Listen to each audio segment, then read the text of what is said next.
Greetings, everybody. This episode took a while to get finished, but I wanted to take a minute and say thank you to a few people.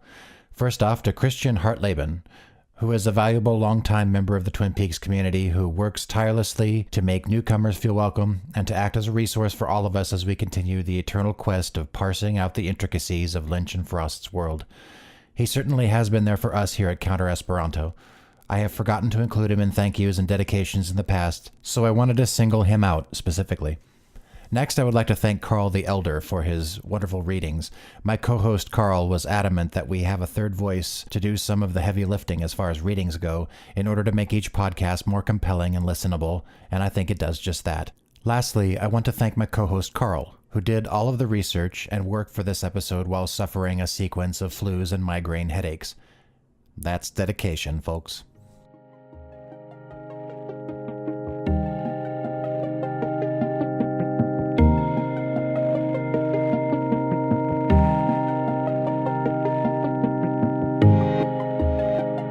You are listening to Counter Esperanto podcast, tangents about Twin Peaks with Carl Eckler and Jubal Brousseau from the Pseudo Spaces Network.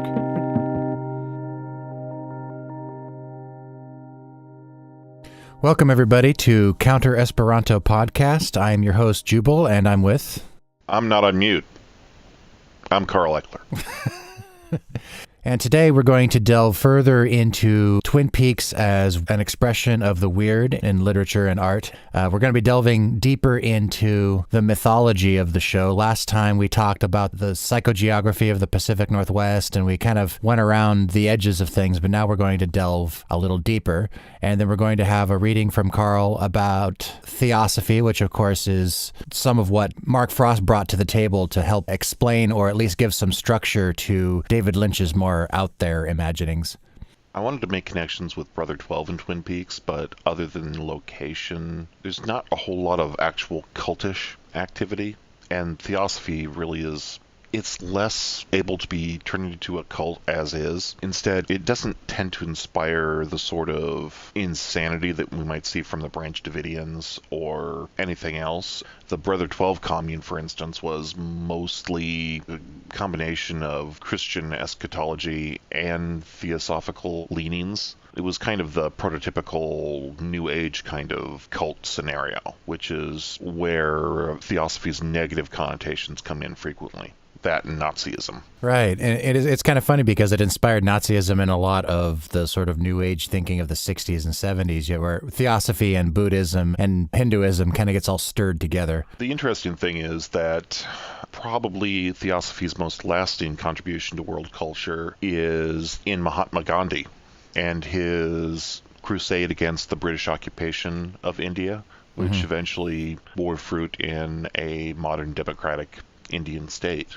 The term Mahatma is a theosophical term for a religious or enlightened person. Interesting. So we're going to have a short reading from Carl where he gives a rundown of the history of Theosophy, and we're going to come out the other side and talk a little bit about how that feeds into Twin Peaks mythology, and then that will lead into the second part of our discussion on the weird.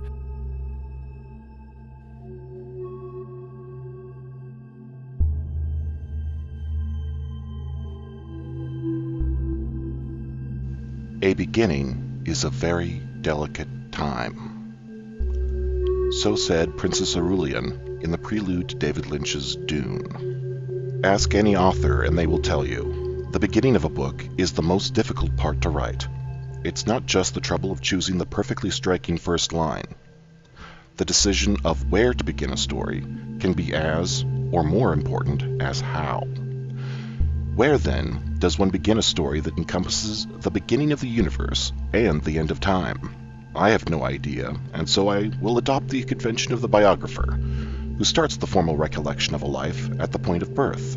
For Theosophy, this was the chilly afternoon of September 17th, 1875, in New York City, when Helena Petrovna Blavatsky and Colonel Henry Steele Alcott formed the Theosophical Society. While the colonel proved to be an able administrator, the group's true founder was the Russian, now Ukrainian, noblewoman, spirit medium, circus trick writer, and world traveler Helena Blavatsky, who created, supposedly at the direction of certain ascended masters, the group's central message of spiritual truth. A synchronistic melting pot of ideas combining Western occultism and mysticism with Darwinistic pseudoscience and Tibetan and Indian belief systems called the Secret Doctrine. At the time, spiritualism was a major fad among the great and the good, and indeed Blavatsky and Alcott met at the Vermont home of the Eddy brothers, a pair of psychic mediums later exposed as audacious but simple tricksters. Blavatsky and Alcott formed a friendship based on their shared interest in spiritualism in particular and occultism in general. In time, their informal conversations in Blavatsky's apartment, called the Lamasery, attracted other kindred thinkers and fellow travelers, which led to the previously mentioned afternoon when the society was actually formed. Originally more a study group than a religion, this changed somewhat with Blavatsky's publication of Isis Unveiled in 1877 and the 1,300-page The Secret Doctrine in 1888. While Isis Unveiled was largely Blavatsky's own views on a number of pre-existing occult traditions, to the point that some detractors made claims of plagiarism against it, The Secret Doctrine was constructed as commentary on a number of works such as the Book of Zan, which remained extant only in the Akashic records, and the Memories of Ascended Masters, or Mahatmas, which telepathically informed the author with their wisdom and extensive quotation. Or possibly she made them up. In either case, Orthodox Theosophy adopts the doctrine's worldview, which was stated most clearly in 3 fundamental propositions, which relieved of the somewhat flowery prose of the time are: 1. There is one underlying, unconditional, indivisible truth, and that everything in the universe is informed by the potentialities present in this unknown root. The second proposition is the absolute universality of that law, a periodicity of flux and reflux, ebb and flow. What we call existence is a playground of numberless universes, incessantly manifesting and disappearing. The third precept relates to the fundamental identity of all souls with the universal oversoul, and the obligatory pilgrimage for every soul through the cycle of incarnation in accordance with cyclic and karmic law. Reduced to bumper stickers, they would be something like, all is one, cheer up, it's only the end of the world again, and in the Hotel Samsara, you can check out any time you like, but you can't really leave until you're perfect. The doctrine goes on to apply these precepts to the creation of our Earth and the evolution of humankind, which is proceeding through 7 root races, of which most of us are now members of the 5th. They are, in order of their appearance on Earth, the Polarians, who are composed completely of etheric matter. The Polarians inhabited the first mountain to form out of the still cooling planet, Mount Meru. The Hyperboreans, colored golden yellow, the second root race was the first to incorporate both matter and spirit, and lived on a continent now broken up and comprising Canada, Greenland, Iceland, Scandinavia, Northern Asia, and Kamchatka. Owing to a lack of axial tilt, Hyperborea was a tropical paradise. The Lemurians. Lemurians had black skin and reproduced through egg-laying. The third root race ruled a land now sunk beneath the Indian Ocean, but had once connected New Guinea and Madagascar, about 34 million years ago. At this point, you can probably already see how this particular theory of root races becomes just racist. Moving on. The Atlanteans. Theosophy's Atlanteans arose in Africa 4.5 million years ago as a deliberate progeneration by the ascended master Chakshasha Manu. Eventually, they would move out to their eponymous island about 1 million years ago, enjoy personal-sized Vril-powered airships, aqueducts, and other bits of high technology. But they also invented total war and were seduced by black magic, which led to the whole place blowing up in the year 9564 BCE. The Aryans. Blavatsky asserts humanity is now the 5th root race. The moon-colored ones appeared about 100,000 years ago in Atlantis, before moving to India and Europe and other places in the year 79,797 BCE. Given that some peoples are viewed by Blavatsky as being non-Aryan degenerates of the Atlanteans or Lemurian root races, This theory is, in fact, as problematic as it sounds. The 6th and 7th root races are yet to come, but will begin to develop in Baja California in the 21st century, possess certain psychic powers, and display a perfect synthesis of the intellectual and the emotional. They might also leave the Earth in favor of Mercury, but who knows? Always in motion is the future. Another key feature of Theosophy is the concept of the Guardian of the Threshold, a menacing figure that is the abstract of the spiritual aspirant's shadow self, or dark side. Luke's confrontation with the Darth Vader manifestation in the cave on Dagobah is probably the most famous example in modern media, but it first appeared in Butler Lytton's novel Zanoni in 1842.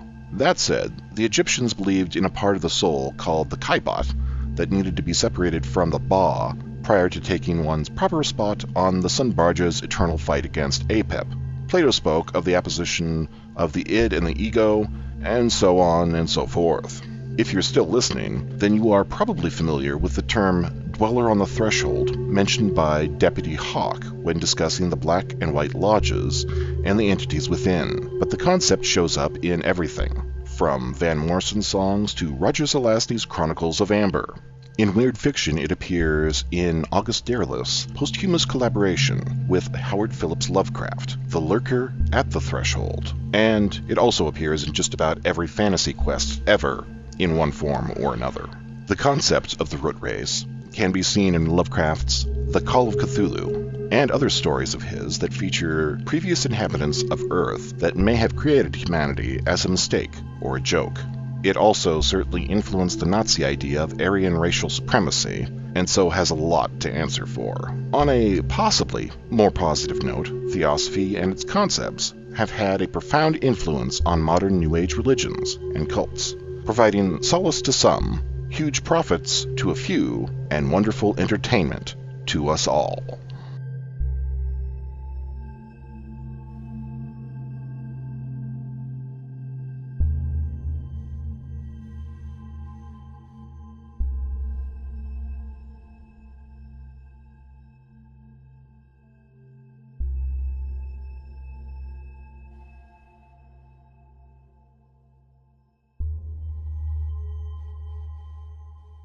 In your mind, how do these tropes, how were they picked up by the writers, especially Mark Frost, when it comes to the Twin Peaks series? I'd say that a lot of it comes in with the idea of deep cycles of time. Bob is referred to as being eternal and having existed since the beginning of time. And that kind of ties into Blavatsky's theories about root races and human de-evolution, where, if I'm not mistaken, it's 7 root races, although some of them might be still to come, starting with purely spiritual, then devolving down to a more materialistic fallen state that we currently exist in sort of a synthesis between Hinduistic and classical Greek theories of human origin.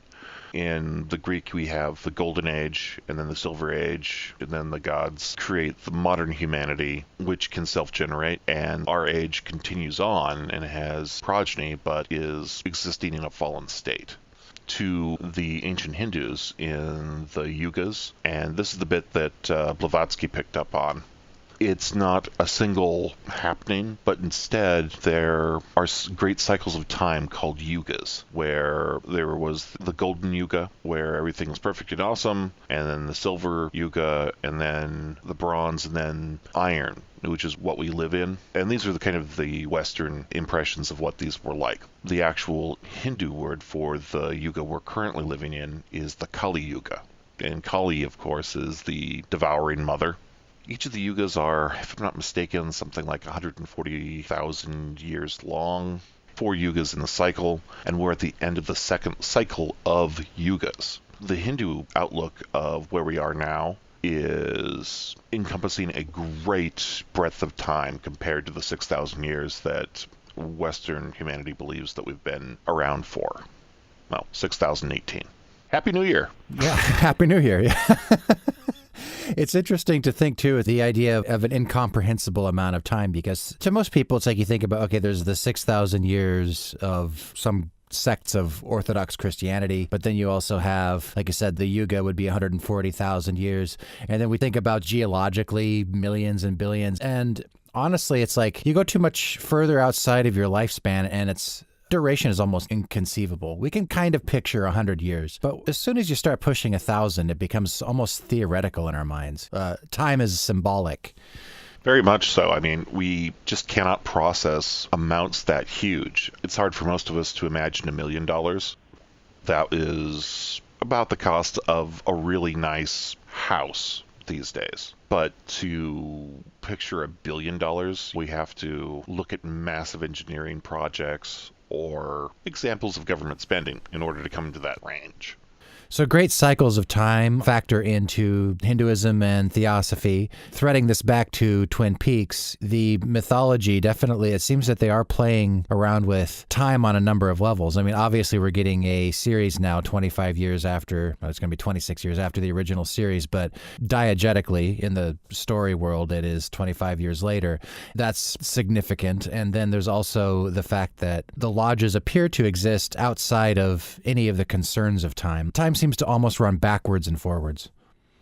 Time, as Rust Cole puts it, is a flat circle to entities that exist outside of it. This is in the first season of True Detective. Yeah. I believe that some of the influences on True Detective are some of the same influences on Twin Peaks. And by True Detective, I'm referring to the first season. The idea that there exists a place of timelessness is important to Twin Peaks and is not native to Western religions that came from the East. We can see that fairly conclusively in that the first time that it really appeared in the West was in the writing of Plato, where we see the idea of souls making a migration through the underworld where they are purified and bathed in the 4 rivers of the underworld before being reborn. During that journey, all their sins and memories are washed away in those waters. Originally, there was only the concept of linear time, the time that we experience in the waking world in Abrahamic religions. In fact, there originally was no afterlife in Abrahamic religions. There was just placating the volcano god or the sky god. There was the ritual horror of placating the god of fire, or Moloch, which is important to Twin Peaks all on its own because Moloch was a place where ancient Middle Eastern cultures would sacrifice their children, or the god that they sacrificed those children to. That's controversial and not entirely proven through scholarly research, but it's believed that Moloch was, in some cases, represented by an owl. The idea of long stretches of time actually comes from not Theosophy, because Theosophy was a construct that Blavatsky synthesized in the 1850s. The religions that inspired her all had the idea of timelessness, in that time was a circle, not a straight line. Yeah, and it's interesting too, as you were talking about this, is this separation of the elements, how these ages are defined by metals and gods are defined by elements. So you have electricity, you have fire, you have water, and those are all somehow separated into archetypes and then worshipped until, of course, you have monotheistic religions that just put it all together in one handy package. Yeah. Well, not to offend anyone who's a strong believer in any of these monotheistic religions that evolved from Middle, Near Eastern sources, but just like Zeus was originally the sky god, and he was being poised to basically be usurped by Apollo, who was the sun god. The gods that became monotheistic came from pantheon, basically muscled their way to the fore, smacked their worshippers around, and had them have no other gods before me. Right. So as we know, Mark Frost probably took a look at what became the dream sequence in the series from episode 3, but started, at least in some part, with the ending of the European pilot. Over time, it seemed that Mark Frost wanted to take some of his own interests and sort of build a structure, so at least it's easier to sort of work into the televisual format. Because we know that Lynch was, as he usually does, was working very intuitively when he did this stuff. But it's interesting how there seems to be a coherent logic working. I think that's one of the reasons why with Twin Peaks you have why it developed such an avid following over the years. The Black Lodge scenes, the room above the convenience store in Fire Walk with Me, there seems to be a coherent logic, and we're just sort of missing chunks of it. For example, in the room above the convenience store, you have the man from another place sitting across from Bob at the Formica table, and on the couch there's Tremons, and next to them are the woodsmen, or actually there's an electrician, and he's working dials in this box that is shooting out bolts of electricity periodically. And then you have Jürgen Prochnow, who's the woodsman on the far right, and he's sitting over a stove that has a fire burning inside of it. So electricity and fire are the two primary elements that it seems that they're using. Electricity to travel and fire to move between worlds. There is kind of an animist quality to Twin Peaks where spirits inhabit things, like a certain person inhabiting, say, a drawer pull. I like the fact that the man from another place is so absorbed in the Formica table because it's wood but not wood. So that crappy kind of room above the convenience store is functioning as these deities' maybe temporary Mount Olympus. Right. It's their odd little meeting place. In the Twin Peaks FAQ book, they talk about the possibility that what you're seeing in the Red Room is Cooper's vision of the Black Lodge or wherever this space is. But it really does seem that what it is fairly static, because in Mark Frost's book, he does talk about Meriwether Lewis sending a letter to Thomas Jefferson, and the snippets of description match the Red Room from the series. Exactly. The room above the convenience store, while it is mentioned by Mike early in the series, that accompanies Philip Jeffries' description. The way that it's edited in the film is almost as if there is a tuning dial being turned that is almost affecting the film itself, where you have this return of Philip Jeffries and he's having his, he's freaking out. He's obviously traumatized, and coming in and out is this scene in the convenience store. And it is where he talks about, I've seen where they meet, and it's in the room above the convenience store. What I wonder is if what we're seeing is his vision or if we're seeing an objective reality, because he's not, unlike the Red Room in the series and with Cooper, we're not seeing a subjective point of view in the room above the convenience store. It really gives us a sense that we're seeing them all together in one place. This seems private almost. Getting back to Theosophy for a moment, obviously Mark Frost had nothing to do with the film. He came to some of the stuff that David Lynch improvised during the series and seemed to create almost a system just as a way to wrap his head around it in order to put it into a coherent narrative. That's probably why you have such a great peanut butter and chocolate combination with these two artists. You have the intuitive meeting the logical and really leaning against each other to create a solid foundation. And I think that Theosophy was an interest that he had that he brought into it. The idea of the Doug Puzz, it's almost easy to forgive some of the stuff that just seems to be shoehorned in late in the second season as they were trying to bring in aliens and all this kind of stuff, because a lot of that stuff comes from Wyndham Earle. There's been a lot of talk about how much Wyndham Earle really knows or how much he's just crazy. But I think what the overall effect is that even somebody as brilliant as Earle has absolutely no point of reference. When he actually came face to face with this, he was in over his head is an understatement. Yeah, it's definitely very difficult to piece out what parts of Earle's philosophy are actually applicable in any sort of way, because he obviously got to things through corrupted sources. Those sources became even more corrupted because he's totally freaking crazy. Right. Yeah, it's like the notion of the Dugpas, which I suppose have to deal with Tibetan magicians or mystics. He attributes the individuated entities that we see in the lodge as Dugpas, but he's totally wrong. That still implies a mortal mind. I don't believe that they are all Dugpas as Earle sees them. Obviously, some have been pre-existent forever. We don't have any evidence that any of them are ascended in the way that Earle thinks that he can become ascended.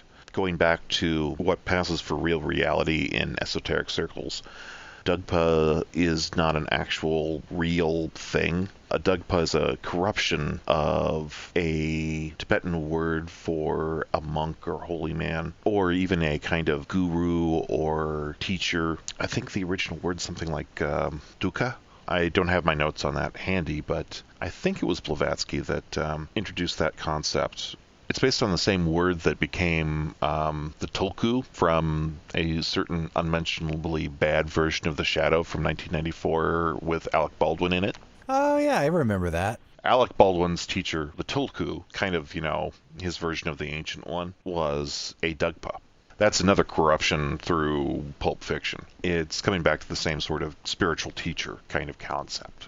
Now, you mentioned earlier in passing that Twin Peaks has a lot of animist characteristics about it, at least the mythology. And it's something that even people like Harry Truman pick up on. It seems like almost like the average lifer of Twin Peaks has some awareness of this kind of like special connection to the land.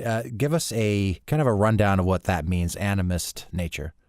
I'm far from an expert, but animist belief is the belief that each thing has its own spirit or its own spirit self. It's not that fire has its god that controls all fire, although it could be that there is a grandfather of fire that is the chief of fire. But in animist thought, each fire has its own spirit. Every time you strike a match, there's a new spirit that is either brought into the world or that temporarily inhabits the world through that fire. Each rock has its own spirit. There's a spirit for each mountain. There's a spirit of air and a spirit of water.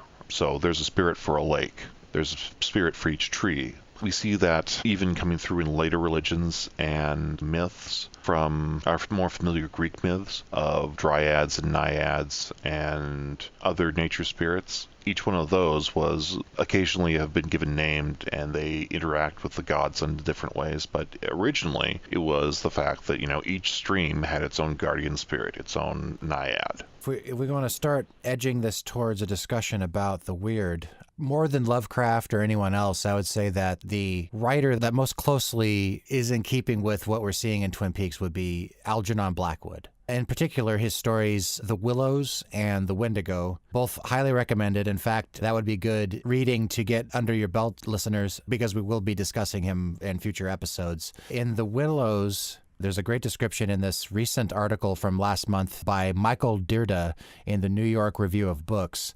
And he talks about Algernon Blackwood, and he gives kind of like a little bit of a synopsis of what The Willows is all about. This is a quote. To many, including H.P. Lovecraft, The Willows is the finest story in the canon of supernatural fiction. Nonetheless, it contains no ghouls or slasher movie gruesomeness, or any clanking apparitions back from that bourne from which no traveler generally returns. Instead, Blackwood instills disquiet, then apprehension, through a series of increasingly inexplicable details, a glimpse of what seems to be an otter, something unnerving about the swaying of the trees, a peculiar gong-like humming, the appearance of funnel-like hollows in the sand. The story avoids explicitness, but instead tantalizes, draws us in, and frightens us with something not quite said. Little wonder that Blackwood deeply admired the artistry of Henry James' The Turn of the Screw. And I thought that was a great description without giving anything away of The Willows. Yeah. Because it is just about these two people that are canoeing in the Danube, and they end up in this marshy area that's a whole series of small islands that are really easy to get lost in.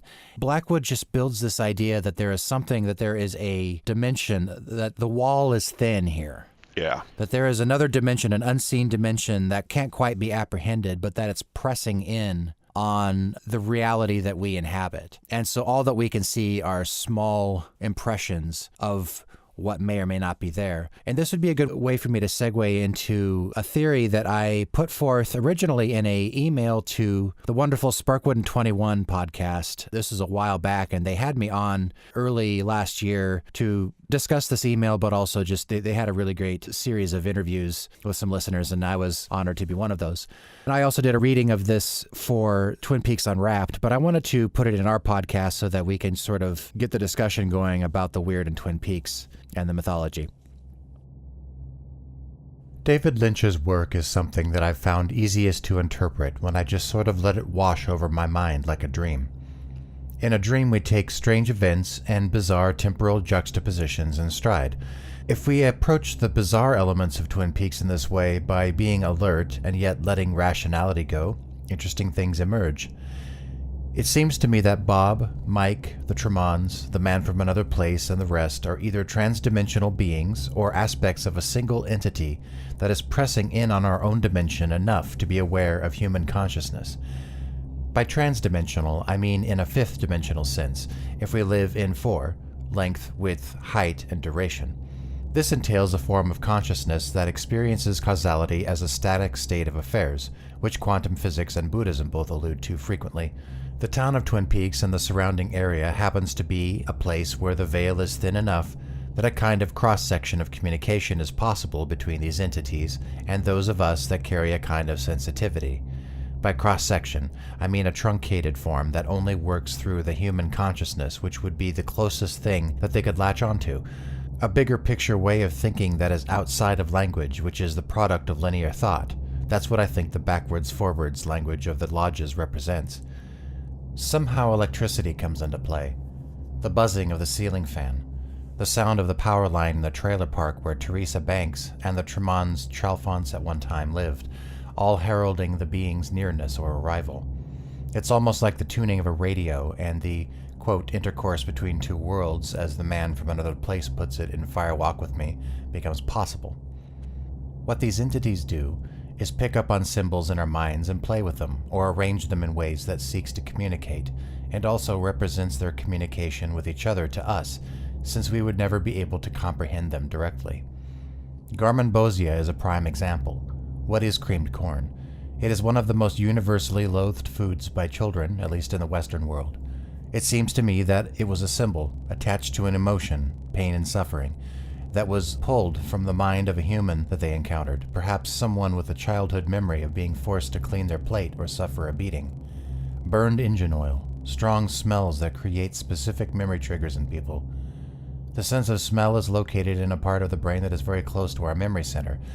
The Formica table, green is its color, is common household furniture, one that came into fashion in the 1950s, and is the random kind of detail that could have a larger-than-life significance in someone's childhood memory of a beloved or abusive grandmother. Perhaps the original physical model of the form that Mrs. Tremont takes on. It is clear that the Black Lodge exists outside of the realm of linear time. Early on, Cooper as an old man sees Laura, or her representation, who tells her that they will meet in 25 years. Philip Jeffries appears after having been missing for 2 years, points to Cooper, and says, "Who do you think that is there?" letting us know that while he's been away, Jeffries must have encountered Cooper or his doppelganger in the Black Lodge, and most chillingly, in a Fire Walk With Me missing piece, Annie awakens in her hospital bed, sits up, is clearly somewhere else, and delivers a message to Laura Palmer in the past. There's also the case of the two Coopers, a detail that is commonly pointed out by Scott Ryan of the Red Room podcast. In Season 1, Cooper had his hair parted, and in Season 2 he starts to slick it back. In Fire Walk With Me and late in the series there are scenes in the Black Lodge with his hair parted both ways, which would imply that there is the Cooper of Season 1 dreaming of the Black Lodge, coexisting with Cooper of Season 2 who's trapped there. David Lynch has long been a proponent and practitioner of transcendental meditation as a way to gain inspiration and peace by tapping into his higher consciousness, which exists in a level beyond language and linear thinking. I think that is at least one key to understanding a lot of his work, especially Twin Peaks. Now, my first thought is, as always, I guess I'm the only child who likes creamed corn. But I definitely get the inference. I think that you're right, that most children really dislike creamed corn. It's just kind of a texture thing that is just kind of disgusting for most people at that age. Yeah, it strikes me as something that maybe a very specific person had a reaction to it. You know, except for Laura Palmer, it's asparagus. Yeah. I really like your idea of the entities functioning as if they're tuning a radio into our consciousness. I think that just seems right to me. The idea of these entities kind of tuning into us so that they begin to influence our thoughts and our ideas using the building blocks of our own subconscious. It reminds me very much of Guy de Maupassant's The Horla, where either somebody is going nuts and believing that there is some alien entity out there trying to control him, or there's an invisible alien entity out there that's trying to control him, and you can't tell which is which. Right. Yeah, well, it's the way that something can be, as it is in Twin Peaks, I believe, the way that something can be symbolic of the evil that men do, or the fact that incest and child abuse can happen in a middle-class family, all these kind of things that Bob and the rest kind of symbolize, but it also being sort of real within the realm of the story. The fact that we can talk about these things as being symbols and real.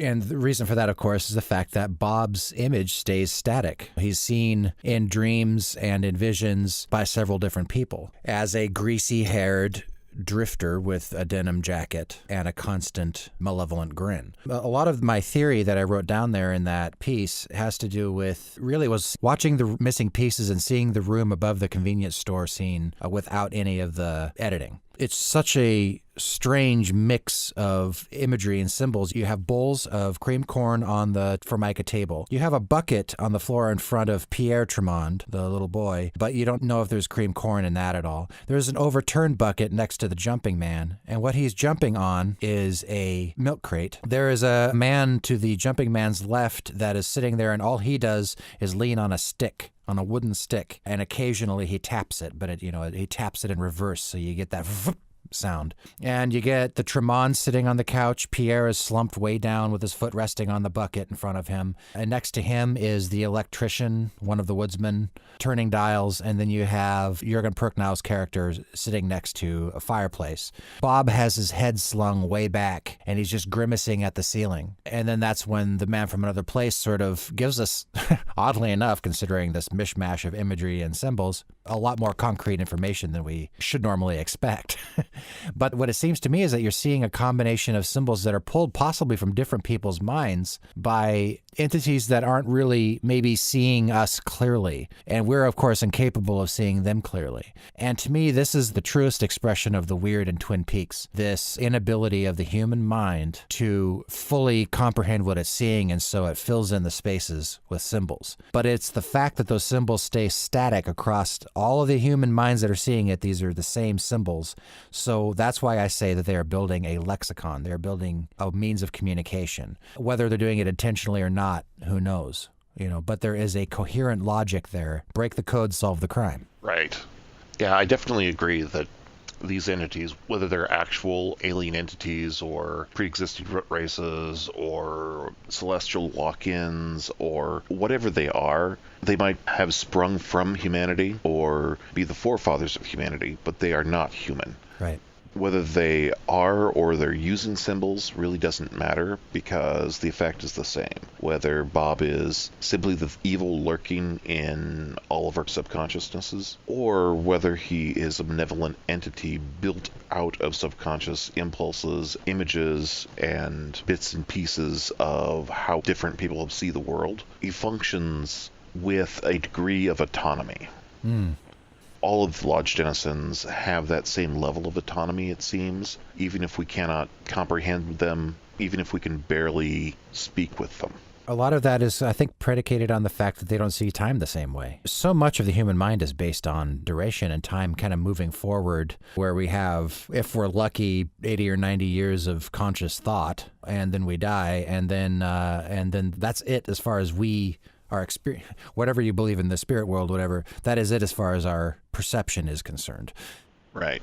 And I think that is, like I say in the piece, why the backwards-forwards language represents is this idea that time is moving backwards and forwards in such a way that it essentially is static. It's almost like if it wasn't so creepy, it would almost be peaceful in the Red Room, Like Rust Cole says, that if you take a sphere and smash it down, you get a circle. Yeah. And you look on that circle end on, you just see a line. That's kind of restating a concept from quantum physics or quantum mechanics called superposition, where if you look at something four-dimensionally, if you look at something within time, then a superposition is not only a position of a particle in time, but it's a position of a particle traced throughout time. It'd be like a photon would be a literal ray of light, where there would be a point along its travel from the part where it was produced in an incandescent bulb all the way to the point where it's absorbed in a piece of black fabric. In Lovecraft, in a couple places, he will talk about sort of a vastness of time, like talk about a huge, incomprehensible amount of time. He'll talk about vigintillions of years, which is funny. I'm looking at the dictionary.com definition. A vigintillion of years is older than the universe. Yeah. I find the definition kind of hilarious. It says, a cardinal number represented in the U.S. by 1 followed by 63 zeros, and in Great Britain by 1 followed by 120 zeros. You know, because why not, right? I mean, it's like once you get it, that's almost twice as big, but it's like, who fucking cares? You know, it's outside of our ability to even really grasp. Mathematics and stuff like that, you come up with symbols to represent things, but once something is outside of these constructs, we're lost in the woods. We're outside of our safe space. And we haven't really even gotten into owls, because who knows what the owls are. But I think that the deepest well of the weird in Twin Peaks is in this idea of like, what is going on with this logic? We're seeing something coherent. I truly believe that we're seeing something coherent in the workings of the lodge denizens, but there are huge chunks missing in our ability to even see it. And just like you said, it's like trying to see a sphere by looking at the circle, or conceiving a circle by looking at the line. Our minds aren't geared towards making sense of it. That is the very definition of the weird. It's the thing that one can almost understand, but not quite. The thing that breaks the idea of reality as it exists to us. And usually it's something that is utterly outside our ability to place in a familiar set of circumstances. The vampire is no longer weird because it's so familiar, but in its essence, it is very weird because it is impossible for a corpse to walk. It's outside of what your normal day-to-day reality is. And so in a sense, it is weird. But once something slips out of even those intellectual touchstones, it becomes even less safe to even think about. That's why insanity and all these things come into play in a lot of, especially H.P. Lovecraft, where it's not so much that you can't, that you're facing a malevolent creature. It's the fact that you're going over the edge beyond what your mind can actually handle. There's that part of it where exposure to true reality is maddening, literally, that it drives you insane because you grasp a greater impression of the real. And there's also the fear of insanity itself, because it was commonly assumed that a sane mind couldn't model an insane mind.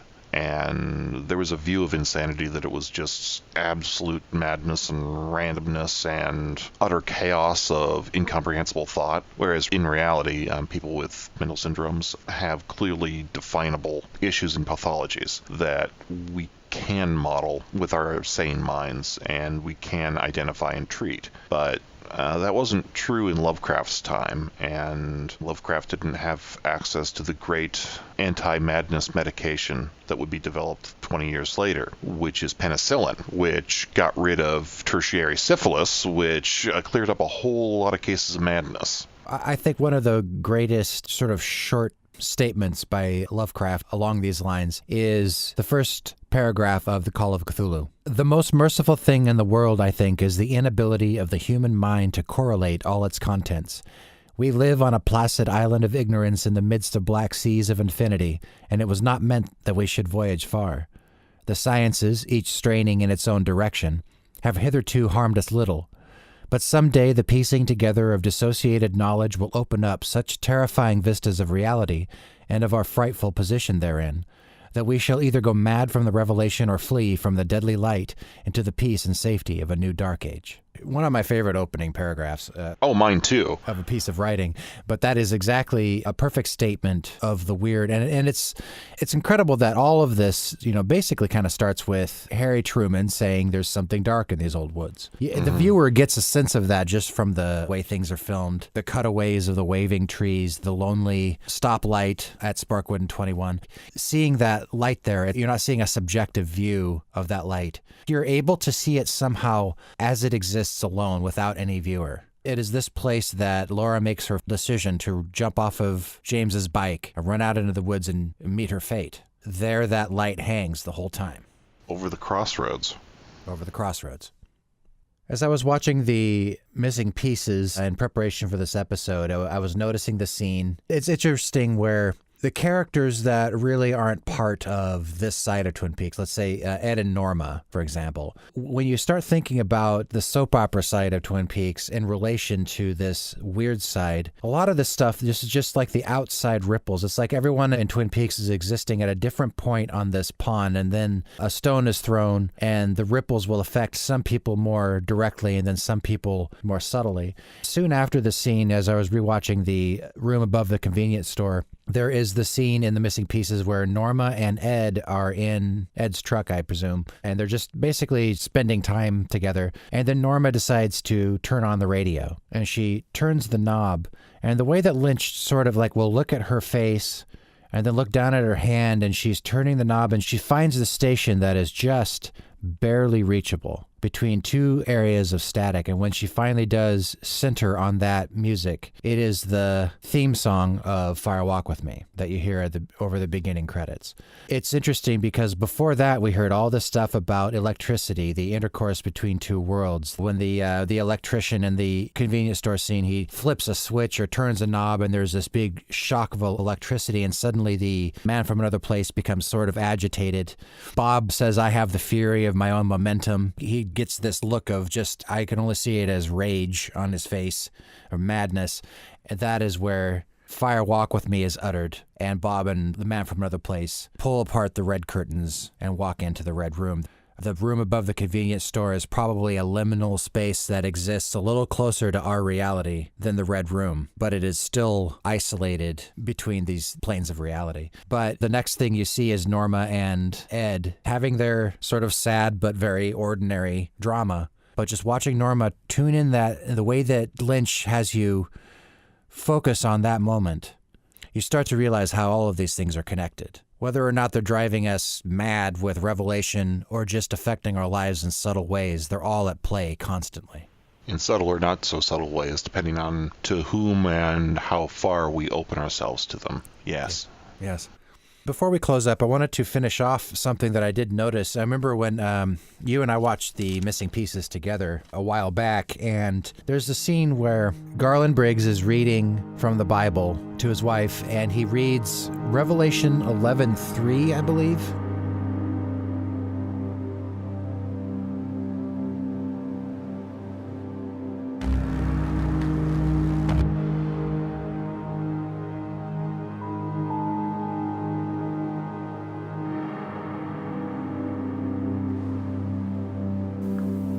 From the New King James Version of the Bible, the Book of Revelation, Chapter 11, The Two Witnesses. Then I was given a reed like a measuring rod, and the angel stood, saying, Rise and measure the temple of God, the altar, and those who worship there, but leave out the court which is outside the temple, and do not measure it, for it has been given to the Gentiles. And they will tread the holy city underfoot for 42 months. And I will give power to my two witnesses, and they will prophesy 1,260 days, clothed in sackcloth. These are the two olive trees, and the two lampstands standing before the God of the earth. And if anyone wants to harm them, fire proceeds from their mouth and devours their enemies. And if anyone wants to harm them, he must be killed in this manner. These have power to shut heaven, so that no rain falls in the land of their prophecy, and they have power over waters to turn them to blood, and to strike the earth with all plagues, and often as they desire. The witnesses killed. When they finish their testimony, the beast that ascends out of the bottomless pit will make war against them, overcome them, and kill them. And their dead bodies will lie in the street of the great city, which spiritually is called Sodom and Egypt, where also our Lord was crucified. Then those from the peoples, tribes, tongues, and nations will see their dead bodies 3.5 days, and will not allow their dead bodies to be put into graves. And those who dwell on the earth shall rejoice over them, make merry, and send gifts to one another, because these two prophets tormented those who dwell on the earth. The witnesses resurrected. Now after the 3.5 days, the breath of life from God entered them, and they stood on their feet, and great fear fell on those who saw him.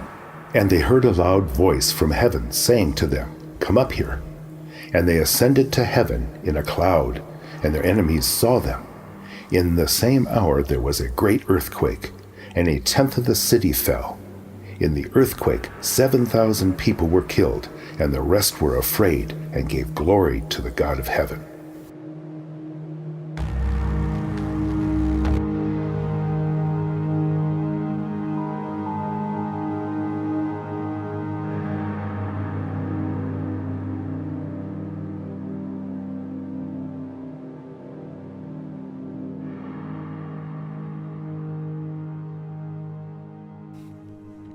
As we watch this scene, and we just kind of see him reading, and it's kind of a static image of them together, and then Laura comes over to visit Bobby, and we go down the basement for another scene. It's interesting that David Lynch doesn't spend a whole lot of time in the realm of religion, really, except maybe some Eastern traditions, but it's interesting to hear an extended Bible quote, especially issuing from Garland Briggs, which would have been his only appearance in the film. So what would you have to say about this?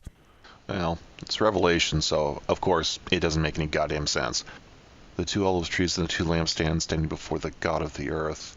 If I'm not mistaken, those are the 2 symbolic pillars of the temple, Jeroboam and Boaz, that find their way into Masonic tradition.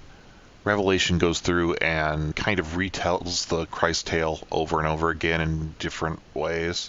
This is another example of that, where the witnesses are savior figures that have power, and then in verse 7, the beast that ascends out of the bottomless pit will make war against them, overcome them, and kill them.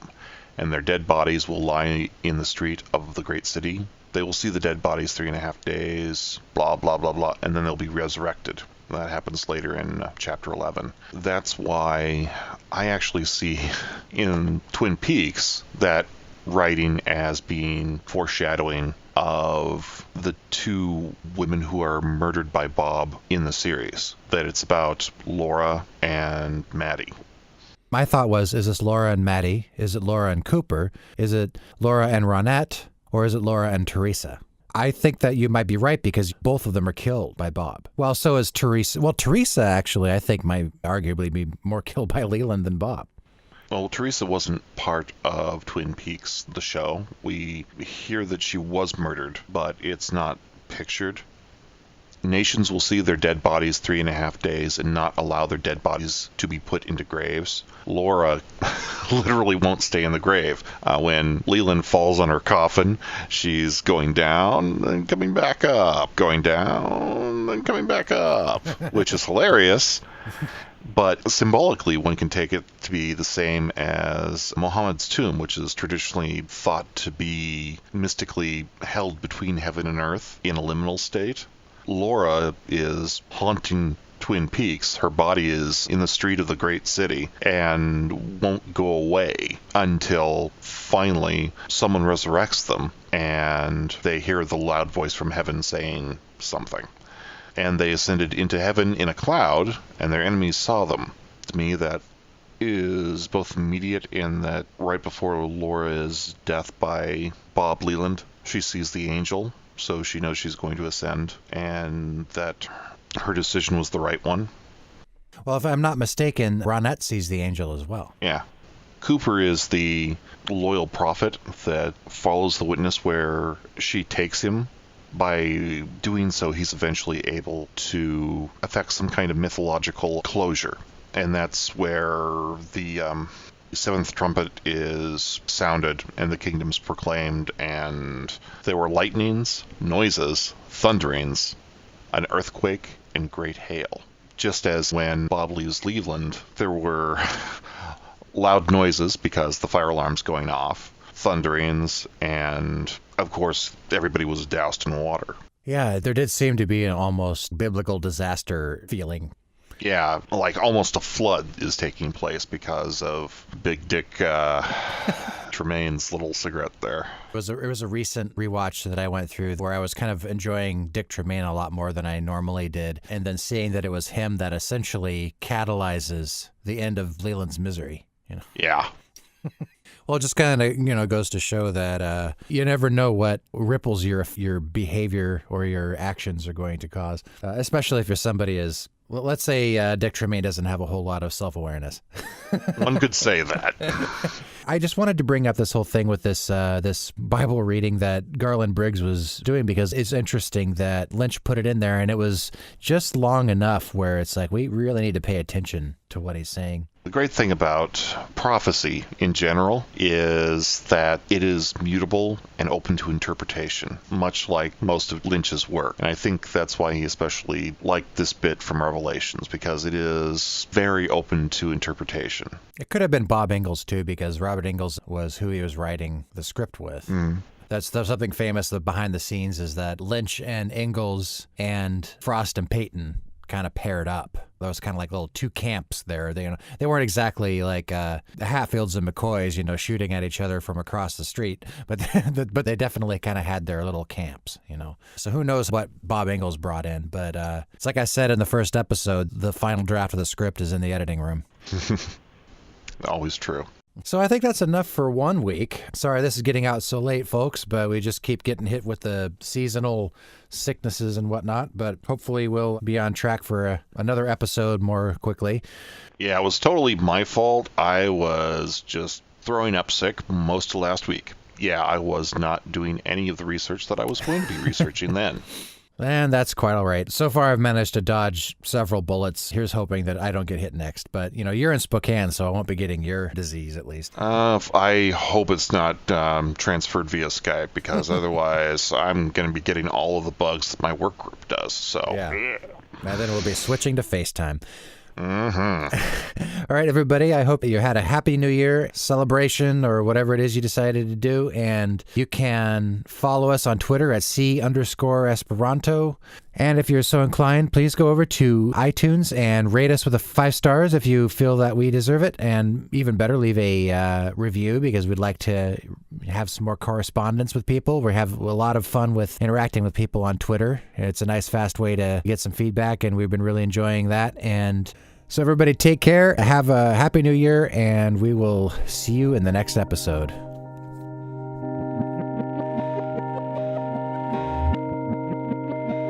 Thank you for listening to the Counter Esperanto podcast on the Pseudospaces Network. Please direct all email correspondence to counteresperanto@pseudospaces. That's PSEUDOSPAC.ES. Thank you.